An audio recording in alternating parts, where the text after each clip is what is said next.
This is a booze ball. Some people get famous for being doctors, lawyers, even president. I make booze balls. There are worse things in life, and it's not rocket science. So here's what you need to make your own booze balls. You need to go down to your local craft store, buy some plastic mold cups. I've cut this one up already. You need to cut out individual cups from the sheet, as many as you think you'll need. 3 or 4 should do it. And each one of these sheets usually has a blank space on it. Cut that out too. Now, these cups come in different sizes.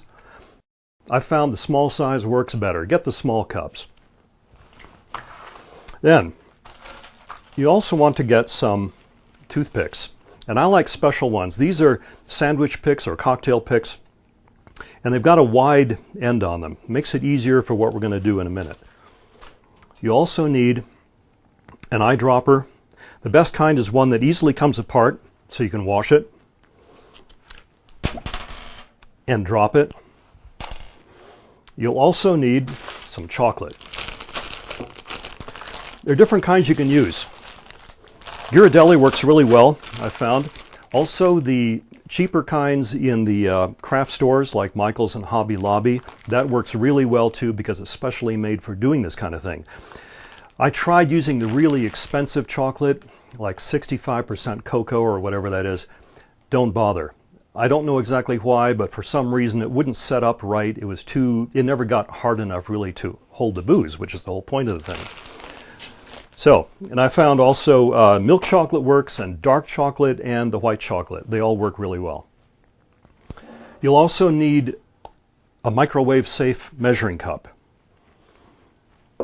And last, well, almost last, you'll need some of these small Solo cups, Solo brand. I think Dixie makes them too. I think these are about 2 ounces or so. Get a few of those and take some of them and cut the bottoms out. The reason for that is we're going to use these small mold cups, and in order to support them evenly, you'll want to hold them like this. So cut a few of the bottoms out with an X-Acto knife or something similar, and you've got what you need. Now finally, of course, you need some booze. If you get the miniatures, you can get a whole bunch of different flavors at one time without wasting too much. Well, who's going to waste them?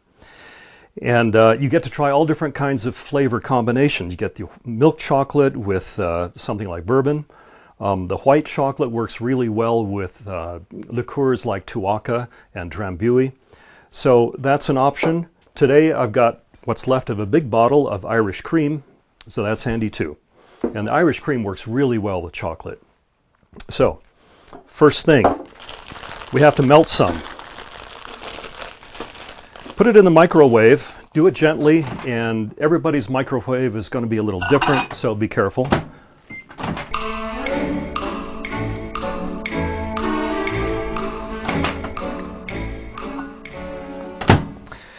Now you don't want the thing to turn to absolute liquid. It's really too thick to do that anyway. You want a consistency, something like your average toxic waste spill. And now you'll need one more item, and that is an ice pack, something like this. You can do it without this. You can put it in the freezer, but this makes it a little easier. Preferably one with a kind of flat side. So, take your chocolate and your mold cup and put a dollop of chocolate in it. Now, technically speaking, a dollop is accurately defined as something between a smidgen and a whole shitload.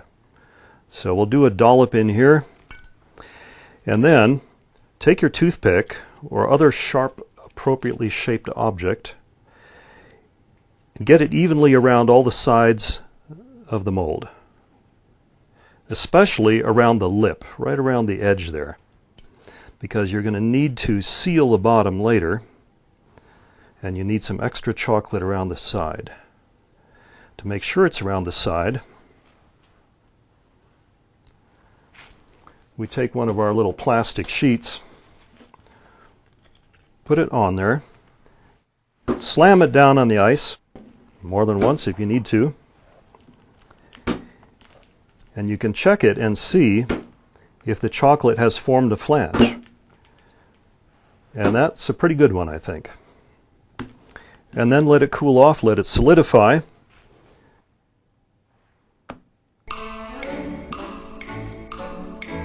Okay, let's lose the clock music. This should be ready by now. And if it's good and cold, this thing will come off really easily. If it's not cold enough, it'll kind of be a gooey mess in there. So take your time with it, let it cool completely. So let's take some of our liqueur, St. Brendan's. I'm not endorsing the brand, it's just something I happen to have, but it is good. So this is where the eyedropper comes in handy.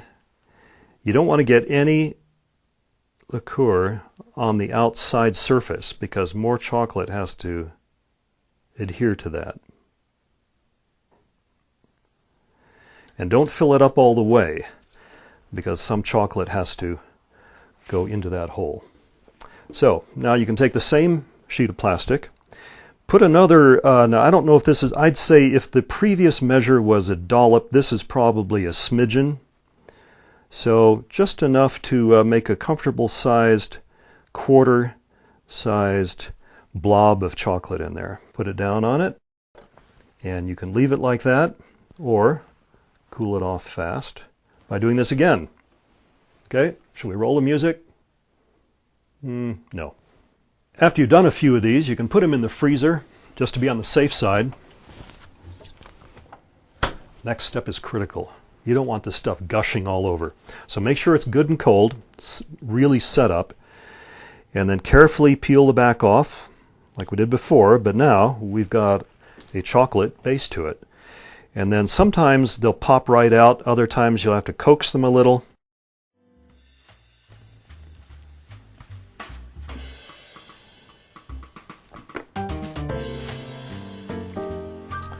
And there we have a custom Bryan's Bodacious booze ball.